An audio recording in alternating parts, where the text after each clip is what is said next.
last time on Dragon Ball Z.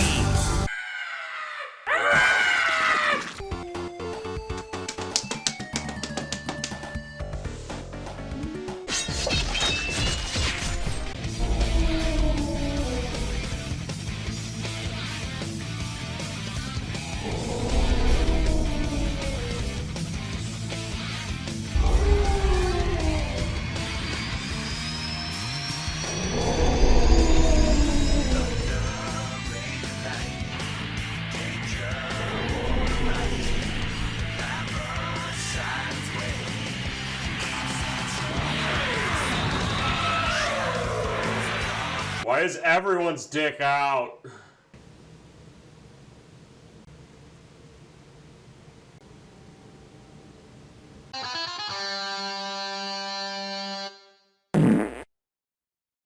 I mean, Sonic Team is really trying. I can tell they are, but they're just not given a chance to really make this stuff. Like, Sega is just wanting them to print money, basically. I mean, someone even asked, Zuka, I believe, is producer's surname? Someone asked him when he was going to do, like, Sonic Adventure 3 if Sega, like, is caring more now about Sonic, and he's like, yeah, they would not really give me the time to do what I want to do with it, so I'm not going to do Sonic Adventure 3. Which says a lot. I mean, especially with all the original guys fucking quitting around Sonic 06 time. And even before that. It's real sus. Ew! But yeah, so the true ending to the game is identical to the normal mode version of the game, and it's so random. There's nothing even telling you that there's going to be a different ending. I just had to look it up because the ending felt so awkward in normal mode. Where you fight that fucking Titan. It's easy, and then there's a cutscene with like a QuickTime event, and the game's over. So I was like, wait, that can't be it. That's not it. It's true ending. And then I got the true ending, and it's the same fucking thing, but Ikaruga is like stapled in there. And I was like, oh, I beat the game, I guess. We're done? Because the final island doesn't feel like a final island. It actually just feels like a rehash of the first one. Like the 6 tower switching island, which is the second to last one, that feels like a final island. It doesn't look so much like one. I don't know. They fumbled the ending big time, I think. And that's kind of like the game in a nutshell. Is overall there was like promise, and a lot of like work and stuff put into it, and a lot of fun stuff to do, but just so much gets fumbled with like the lore and the story. You don't even find out what that symbol is. It's just on the screen when Eggman's reviving his daughter at the end, because she explodes in the explosion with the end, and she's in the Titan.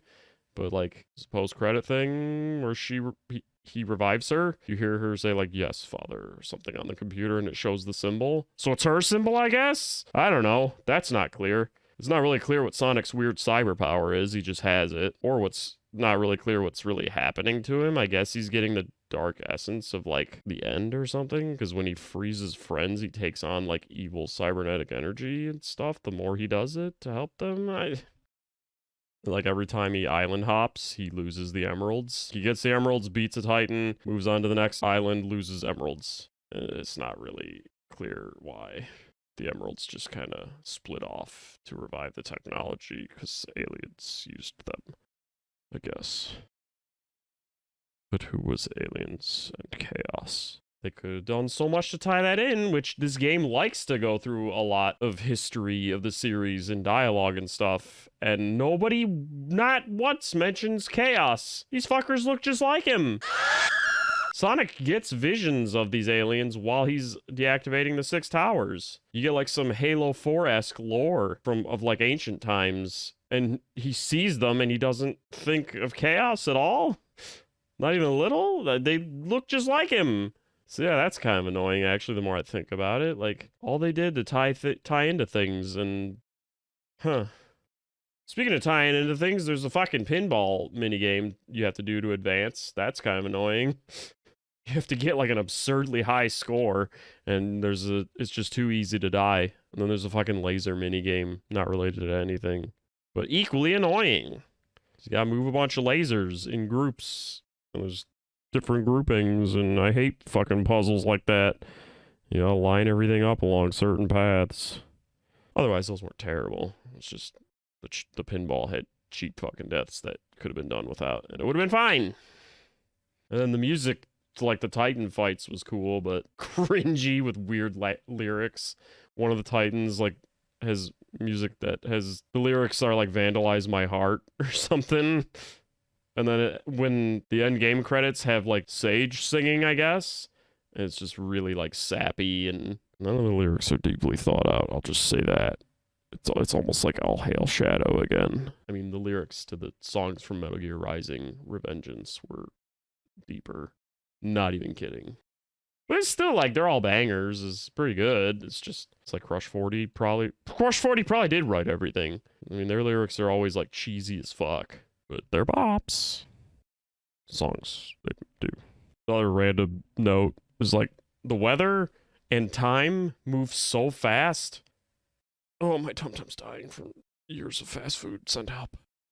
But it kind of like ruins the settings because you get like a beautiful sunny day and brings out like the colors and stuff. And then just like in Michigan, the weather just turns to shit and it starts raining like within about 5, 10, maybe 30 seconds if you're lucky. It's so volatile the way it goes. And then like the day-night cycle is super short. And there's these weird comet things that come down. And it's almost kind of like the blood moon, except I never really noticed the enemies being that much more worse. They're supposed to be getting like revived and from death and stuff because enemies you killed or something. That makes them harder, but I didn't really notice. You collect these comet things and a roulette thing for big coins happens, and I don't entirely know how it works, and I don't care.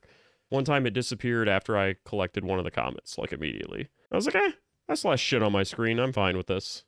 You know what? I didn't really talk about the cyber levels. I forgot about that. Not even in my notes. I completely forgot. So, like, the cyber levels, some of them feel like rehashes of old levels, but with, like, skins of different levels. Like, there's stuff from Shunon's main level, I think that's what it's called, in Sonic Unleashed. But it's got, like, Green Hill Zone's skin. And it's cool, because, like, the levels are short and addictive, and they have, like, 4 goals. You collect enough ring. Well, first one is just beat the level. Another one is collect a certain amount of rings. Another one is get the 5 red ring things that are now permeating every Sonic game. And then there's the time attack one where you just beat it in a time. They all have those. And you get keys for each objective, and that lets you, like, unlock an emerald, which is often, like, an altar thing, and you go collect it. And you just repeat, basically, for each island, except for the tower one. And then you get the emeralds, and usually the 7th emerald is on the Titan, so you get 6, and then go confront the Titan, steal the 7th emerald from it. Except for the time Eggman gives you one. And then beat Titan, move to next island. Good breakdown of game. Or this channel's fucked. So the cyber levels, though, are, like, fun overall. Probably, like, one of the better parts of the game, really. They're pretty polished. People complained about, like, the physics in them, but honestly, like, they're fine. I mean, the physics overall, like, Sonic is really only fast when you're mashing the boost button. I guess you can level up his speed by turning in the Korok children, but it doesn't. It's pointless. It never really felt that fast to me and didn't affect the game. You just hold R2 and boost. Or whatever the fuck trigger you're playing with. But yeah, the cyber levels, like, I think there's only 4 themes. There's Sky Sanctuary theme, Green Hill, of course, Chemical Plant, and sometimes it looks more like Chemical Plant, sometimes it doesn't, I guess. And then some city one. Did I say Sky Sanctuary already? There's only like a handful of them, and one of them is like side-scrolling. Most of them are like 3D behind the back, I guess. They don't really switch back and forth like previous Hedgehog Engine games. Wow, I'm cracking up a lot. But yeah, like, they're fun. They keep things pretty fresh with them. Can be kind of annoying finding them. You got to get gears by, like, defeating enemies, and they'll just randomly show up and whatever, and those let you into the worlds. Most of them only need one. Especially on the last island. Or maybe I just had a bunch of them, so I only needed one each time I found them. But yeah, like, they're fun. I think they're meant to be like the short little temples Zelda Breath of the Wild had. It's just like the Sonic equivalent. Because this game is definitely, like, influenced by Breath of the Wild. They weren't given the time to give it, like, the same polish and length and effort and depth.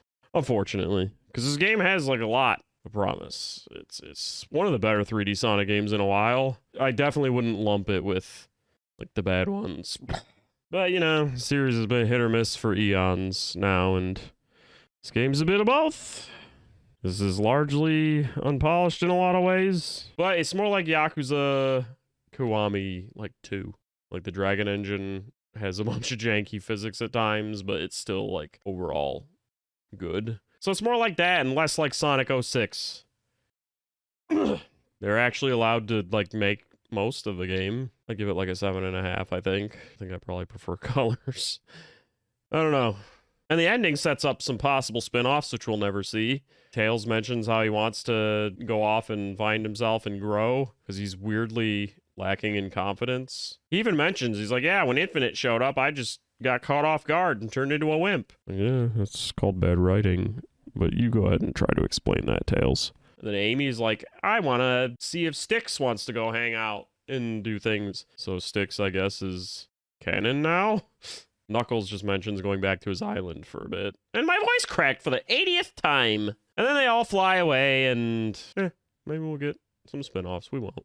And Big is just, he's like the happy mask salesman. He appears whenever, wherever he wants. And who knows where he went after. Or something. I don't know. Yeah, it was a good game. It was a long fucking video to edit. But I liked it. Just maybe give it yeah, definitely 7. 7.25. I almost never think of scores in those terms. It's always like a half. But this, I don't know.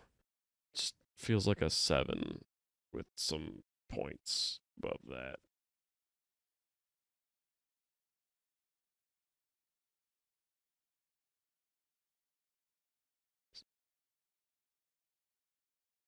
Okay.